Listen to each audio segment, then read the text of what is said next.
ನಮಸ್ತೆ ಕರ್ನಾಟಕ ಸ್ನೇಹಿತರೆ, ಡ್ರೀಮ್11 ಅಥವಾ ಫ್ಯಾಂಟಸಿ ಆಪ್ಗಳಿಗೆ ಸಂಬಂಧಿಸಿದಂತೆ ಕೆಲವೊಂದು ಅಪ್ಡೇಟ್ಗಳು ಬರ್ತಾ ಇದ್ದಾವೆ. ಸೊ ನಿಮ್ಗೆಲ್ಲ ಗೊತ್ತಿರುವ ಹಾಗೆ GST ವಿಷಯಕ್ಕೆ ಸಂಬಂಧಿಸಿದಂತೆ ಸ್ವಲ್ಪ ಮಟ್ಟಿನ ರಿಲೀಫ್ ಸಿಕ್ಕಿತ್ತು, ಅದು ಫ್ಯಾಂಟಸಿ ಆಪ್ಗಳಿಗೆ. ಆ ವಿಷಯಕ್ಕೆ ಸಂಬಂಧಿಸಿದಂತೆ ಇವಾಗ ಒಂದು ಹೊಸ ಅಪ್ಡೇಟ್ ಬರ್ತಾ ಇದೆ. ಏನಂತ ಹೇಳಿದ್ರೆ, ಸುಪ್ರೀಂ ಕೋರ್ಟ್ ನಲ್ಲಿ ಈ ಒಂದು ವಿಷಯ ಪ್ರಸ್ತಾಪ ಆಗ್ತದೆ. ಏನಂತ ಹೇಳಿದ್ರೆ, ಫ್ಯಾಂಟಸಿ ಆಪ್ಗಳಿಂದವೇ 28% GST ಕೊಡ್ಬೇಕಾಗ್ತದೆ. ಅದು ಫೇಸ್ ವ್ಯಾಲ್ಯೂ ಮೇಲೆ ಅಲ್ಲ ಅಂತೆ. ಸೊ ಫೇಸ್ ವ್ಯಾಲ್ಯೂ ಮೇಲೆ ಕೊಟ್ಟಿದ್ರೆ ಯೂಸರ್ಸ್ ಗಳಿಗೆ ತುಂಬಾನೇ ಈಸಿ ಆಗ್ತಾ ಇತ್ತು. ಆದ್ರೆ ಇವಾಗ ಆಡುವಂತಹ ಪ್ರತಿ ಕಾಂಟೆಸ್ಟ್ಗೂ ಕೂಡ 28% GST ಕೊಡ್ಬೇಕಾಗ್ತದೆ. ಸೊ ಇದೇ ರೀತಿ ಆದ್ರೆ ಸಣ್ಣ ಕಂಪನಿಗಳು ಸರ್ವೈವ್ ಆಗುವುದು ತುಂಬಾನೇ ಕಷ್ಟ ಆಗ್ತದೆ. ಮೇ ಬಿ ಕೆಲವೊಂದು ದೊಡ್ಡ ಸಂಸ್ಥೆಗಳೇನಿದ್ದಾವೆ ಅವುಗಳು ಮಾತ್ರ ಸರ್ವೈವ್ ಆಗುವ ಚಾನ್ಸಸ್ ಇದೆ. ಮಾತ್ರವಲ್ಲದೆ ಕ್ರಮೇಣವಾಗಿ ಯೂಸರ್ಸ್ ಗಳು ಇದರಿಂದ ಕಮ್ಮಿ ಆಗ್ತಾ ಹೋಗ್ಬೋದು. ಯಾಕಂತ ಹೇಳಿದ್ರೆ ಯೂಸರ್ಸ್ ಗಳಿಗೆ ಇದರಿಂದ ಲಾಭ ಆಗೋದು ತುಂಬಾನೇ ಕಷ್ಟ ಆಗ್ತಾ ಇದೆ. ಯಾಕಂತ ಹೇಳಿದ್ರೆ, ನೀವು ಇನ್ವೆಸ್ಟ್ ಮಾಡುವಂತಹ ಪ್ರತಿ ಒಂದು ಹಣದ ಮೇಲೆ ಟ್ಯಾಕ್ಸ್ ಬಿದ್ದೇ ಬೀಳ್ತದೆ. ಇದರಿಂದ ಆಟ ಆಡುವಂತಹ ಆಟಗಾರರಿಗೆ ತುಂಬಾನೇ ಲಾಸ್ ಆಗುವ ಚಾನ್ಸಸ್ ಕೂಡ ಇರ್ತದೆ. 28% GST ಅಲ್ಲಿ ಸರ್ವೈವ್ ಆಗೋದು ತುಂಬಾನೇ ಕಷ್ಟ ಆಗ್ತದೆ. ಸೊ ಒಂದ್ ವೇಳೆ GSTನೇ ಇಂಪಾರ್ಟೆಂಟ್ ಆಗಿದ್ರೆ ಸೊ ಫ್ಯಾಂಟಸಿ ಆಪ್ಗಳನ್ನು ಬ್ಯಾನ್ ಮಾಡಬಾರ್ದಾಗಿತ್ತು. ಸೊ ರೆಗ್ಯುಲೇಷನ್ ಮೂಲಕ ಯಾವ್ದಾದ್ರು ಒಂದು ದಾರಿ ಹುಡುಕಬಹುದಾಗಿತ್ತು. ಹಾಗೇನೆ ನೋಡೋದಾದ್ರೆ, ಒಂದ್ ವೇಳೆ ಫ್ಯಾಂಟಸಿ ಆಪ್ಗಳೇನಿದ್ದಾವೆ ಅದು ಯೂತ್ಗೆ ತುಂಬಾನೇ ಕಷ್ಟ ಕೊಡ್ತದೆ ಅಥವಾ ಈ ದೇಶಕ್ಕೆ ತುಂಬಾನೇ ಮಾರಕವಾಗ್ತಾ ಇದೆ ಅಂತ ಹೇಳಿದ್ರೆ ಸರ್ಕಾರ ಕಂಪ್ಲೀಟ್ ಆಗಿ ಬ್ಯಾನ್ ಮಾಡಬೇಕಾಗಿತ್ತು. ಆದ್ರೆ ಅತ್ತ ಕಡೆ ಬ್ಯಾನ್ ಮಾಡೋದಿಲ್ಲ, ಇತ್ತ ಕಡೆ ರೆಗ್ಯುಲೇಷನ್ ಕೂಡ ಮಾಡೋದಿಲ್ಲ, ಮಧ್ಯದಲ್ಲಿ ಇಟ್ಟಿದೆ. ಸೊ ಇದರಿಂದ ಎಲ್ಲರಿಗೂ ಕೂಡ ಕನ್ಫ್ಯೂಷನ್ ಜಾಸ್ತಿ ಆಗಿದೆ ಅಂತ ಹೇಳ್ಬಹುದು. ಇನ್ನು ಕೆಲವೇ ದಿನಗಳಲ್ಲಿ ಈ ಒಂದು ಕನ್ಫ್ಯೂಷನ್ಗೆ ಉತ್ತರ ಸಿಕ್ಕಿದ್ರು ಸಿಕ್ಬಹುದು. ಯಾವ ರೀತಿಯಲ್ಲಿ GSTಗೆ ರಿಲೀಫ್ ಸಿಕ್ಕಿದೆಯೋ ಅದೇ ರೀತಿ ಈ ಒಂದು ವಿಷಯಕ್ಕೂ ಕೂಡ ರಿಲೀಫ್ ಸಿಕ್ಕಿದ್ರು ಸಿಗಬಹುದಾಗಿರ್ತದೆ.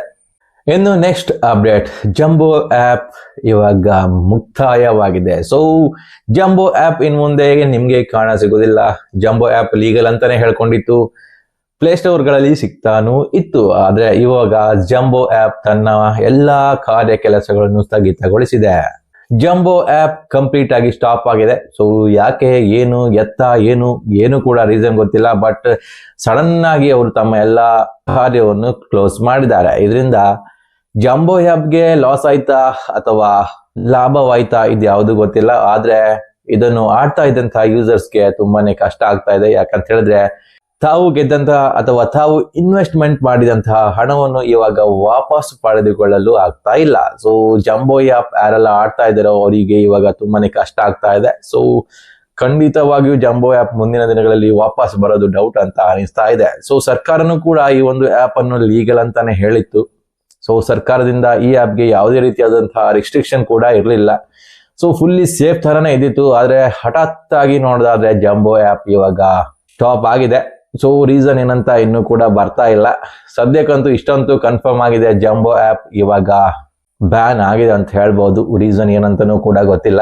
ಆದ್ರೆ ಜಂಬೋ ಆಪ್ ಅಲ್ಲಿ ಇನ್ವೆಸ್ಟ್ ಮಾಡಿದಂತಹ ಹಣ ಪಡೆಯೋದಕ್ಕೆ ಇವಾಗ ಕಷ್ಟ ಅಂತೂ ಆಗ್ತಾ ಇದೆ. ಸೊ ವಾಪಸ್ ಬರೋದು ಕೂಡ ಕಷ್ಟ ಅಂತ ಅನಿಸ್ತಾ ಇದೆ. ಇವಾಗ ಇಷ್ಟಂತೂ ಹೇಳ್ಬಹುದು, ಏನಂತ ಹೇಳಿದ್ರೆ, ಪ್ಲೇ ಸ್ಟೋರ್ ನಲ್ಲಿ ಯಾವೆಲ್ಲ ಆಪ್ ಗಳಿದಾವೆ, ಸೊ ಯಾವೆಲ್ಲ ಆಪ್ಗಳು ಫ್ರೀ ಆಗಿ ಆಟ ಆಡಿಸ್ತಾ ಇದಾವೆ ಅವುಗಳು ಮಾತ್ರ ಸೇಫ್ ಆಗಿದ್ದಾವೆ ಅಂತ ಅನಿಸ್ತಾ ಇದೆ. ಅದು ಬಿಟ್ಟು ಬೇರೆ ಯಾವ ಆಪ್ಗಳನ್ನು ಕೂಡ ಸೇಫ್ ಅಂತ ಹೇಳೋಕ್ಕಾಗೋದಿಲ್ಲ. ಸೊ ಸದ್ಯಕ್ಕೆ ಇನ್ನೊಂದು ಗುಡ್ ನ್ಯೂಸ್ ಅಂತ ಹೇಳಿದ್ರೆ, Dream11 ನಲ್ಲಿ ಇವಾಗ ಫಸ್ಟ್ ಪ್ರೈಸ್ ಒಂದು 1 ಲಕ್ಷದಷ್ಟಿದೆ. ನೀವು ಅದಕ್ಕೆ 20 ಟೀಮ್ಗಳನ್ನು ಕೂಡ ಆಡ್ ಮಾಡಬಹುದಾಗಿರ್ತದೆ. ಸೊ ಫ್ರೀ ಕಾಂಟೆಸ್ಟ್ ಆಗಿರ್ತದೆ. ಮಧ್ಯದಲ್ಲಿ ಕೆಲವೊಂದು ಜಾಹೀರಾತುಗಳು ಬರ್ತವೆ. ಸೊ ಆ ಜಾಹೀರಾತುಗಳನ್ನು ನೋಡಿ ನೀವು ಈ ಕಾಂಟೆಸ್ಟ್ ಗಳನ್ನು ಜಾಯಿನ್ ಮಾಡಬಹುದಾಗುತ್ತದೆ. ಸೊ ಮುಂದಿನ ದಿನಗಳಲ್ಲಿ ಖಂಡಿತವಾಗಿಯೂ Dream11 ತನ್ನ 2.0 ಜಾರಿಗೊಳಿಸಬಹುದು ಅಥವಾ ಸಬ್ಸ್ಕ್ರಿಪ್ಷನ್ ಮಾಡಲು ಕೂಡ ಜಾರಿ ತರಬಹುದು ಅಂತ ಅನಿಸ್ತಾ ಇದೆ. ಸೊ ಸದ್ಯಕ್ಕಂತೂ ಫಸ್ಟ್ ಪ್ರೈಸ್ 1 ಲಕ್ಷ ಕೊಡ್ತಾ ಇದೆ. ಸೊ ಅದು ಇಂಡಿಯಾದ ಮ್ಯಾಚ್ಗಳಲ್ಲಿ. ಮುಂದಿನ ದಿನಗಳಲ್ಲಿ ಆ ಅಮೌಂಟ್ ಜಾಸ್ತಿ ಆದ್ರೂ ಆಗಬಹುದಾಗಿರ್ತದೆ. ಒಂದ್ ವೇಳೆ ನಿಮ್ಗೆ ಈ ವಿಡಿಯೋ ಇಷ್ಟ ಆದ್ರೆ ಲೈಕ್ ಮಾಡಿ, ಹಾಗೇನೆ ಸಬ್ಸ್ಕ್ರೈಬ್ ಮಾಡೋದು ಮರಿಬೇಡಿ. ನಮಸ್ಕಾರ.